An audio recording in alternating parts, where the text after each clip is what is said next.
ফারিনকে বলতে হবে মুরব্বির ইংরেজি কি ফারিন? তুমি আমার সঙ্গে কথা বলবে না। আমি সিনিয়র হইলো আমি মুরব্বি না, অ্যাটলিস্ট মুরব্বির মানেটা সবাই জিজ্ঞেস করতেছে, আমাদেরকে কমেন্ট সেকশনে বলতেছে, ইংরেজি জানতে চাচ্ছে, বাট আমি সিনিয়র বাট মুরব্বি না কিন্তু। So, আমরা কি বলি মুরব্বি?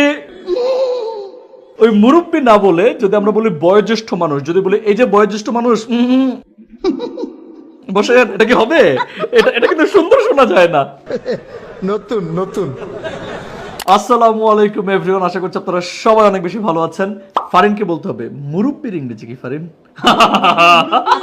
সিনিয়র না, আমি সিনিয়র হইলো আমি মুরব্বি না, অ্যাটলিস্ট মুরব্বির মানেটা সবাই জিজ্ঞেস করতেছে, আমাদেরকে কমেন্ট সেকশনে বলতেছে, ইংরেজি জানতে চাচ্ছে, বাট আমি সিনিয়র বাট মুরব্বি না কিন্তু। মুরব্বি ইংরেজি কি বলেন? মুরব্বি। মুরব্বির ইংরেজি মুরব্বি না। আচ্ছা, আপনার বড় ভাই আছে বাসায়? হ্যাঁ।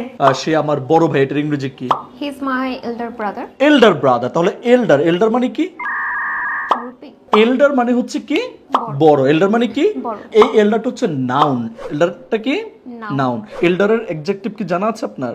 Adjective elderly. ভিউয়ার্স যখন এল্ডারের অ্যাডজেক্টিভ বলতে পারবেন, সেইটাই হচ্ছে মুরব্বির ইংরেজি। তাহলে এল্ডার, এটার অ্যাডজেক্টিভটা কি হবে? অ্যাডজেক্টিভ ফর্মটা কি হবে? Elderly. Very good. Adjective form কি হবে? এল্ডারলি। এল্ডারলি। তাহলে আমরা যদি বলি বয়োজ্যেষ্ঠ, একটা টার্ম আছে না বয়োজ্যেষ্ঠ, সেটাকে ইনফরমালি বিভিন্ন জায়গায় বাংলাদেশের বিভিন্ন প্রান্তে এটাকে মুরব্বি বলে। কি বলে? মুরব্বি বলে। So, আমরা কি বলি মুরব্বি? ওই মুরব্বি না বলে যদি আমরা বলি বয়োজ্যেষ্ঠ মানুষ, যদি বলি এই যে বয়োজ্যেষ্ঠ মানুষ বসে, এটা কি হবে? এটা কিন্তু সুন্দর শোনা যায় না। সো আমরা মুরব্বিকে ইংরেজিতে কি বলি? এল্ডারলি। এল্ডারলি বলি। মুরব্বিকে ইংরেজিতে আরেকটা বাংলা সুন্দর আছে এল্ডারলির, ওটা কি হবে? বয়োজ্যেষ্ঠ। বয়োজ্যেষ্ঠ। Very good. তাহলে যদি আমরা এভাবে বলবো যে এল্ডারলি বসেন। আরে সাবাস সাবাস সাবাস। মানে এটা কোনো কথা? বয়োজ্যেষ্ঠ পিতামাতা, এটার ইংরেজি কি হবে? Elderly parents. Elderly parents. Very good. এবার যদি বলি বয়স্ক ব্যক্তি, তাহলে কি হবে? Elderly person. Elderly person. তাহলে উনি একজন বয়স্ক ব্যক্তি, এটার ইংরেজি কি হবে? He is a elderly person. Very good, very nice. তাহলে উনি একজন মুরব্বি পারসন, এটার ইংরেজি কি হবে বলেন? He is a elderly. ও মুরব্বি। আমি বলি মুরব্বি মুরব্বি মুরব্বি বলতেছে।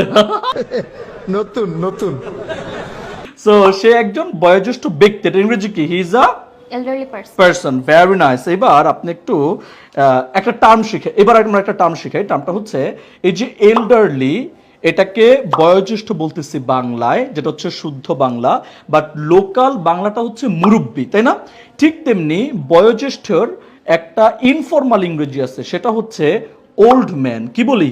Old man. Man. Very nice. তাহলে আমরা ইংরেজিতে শুদ্ধ ইংরেজি বা সুন্দর ইংরেজি হচ্ছে এল্ডার। কি? এল্ডার। এল্ডার।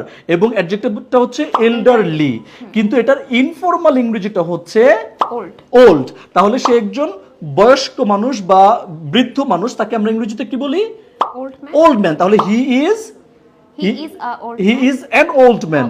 হি is an old. Very nice. অনেক সুন্দর। তাহলে এইভাবে করে আমরা ইংরেজি শিখে যাব, সেটা মুরব্বির সাথে শিখি আর যার সাথেই শিখি না কেন, ইংরেজি আমাদের শিখতেই হবে। হেসে লাভ নাই, আমি আসলে মুরব্বি না, ওই মাপের মুরব্বি না, যেই মাপের মুরব্বি মনে করে ফারিন আসতেছে। আপনারা কমেন্ট সেকশনে লিখে ফেলবেন আজকে এই মুরব্বির ইংরেজি শিখে আপনাদের কেমন লাগছে। দেখা হচ্ছে পরবর্তী ভিডিওতে। সবাই ভালো থাকুন, সুস্থ থাকুন। টিল দেন আসসালামু আলাইকুম। আসসালামু আলাইকুম।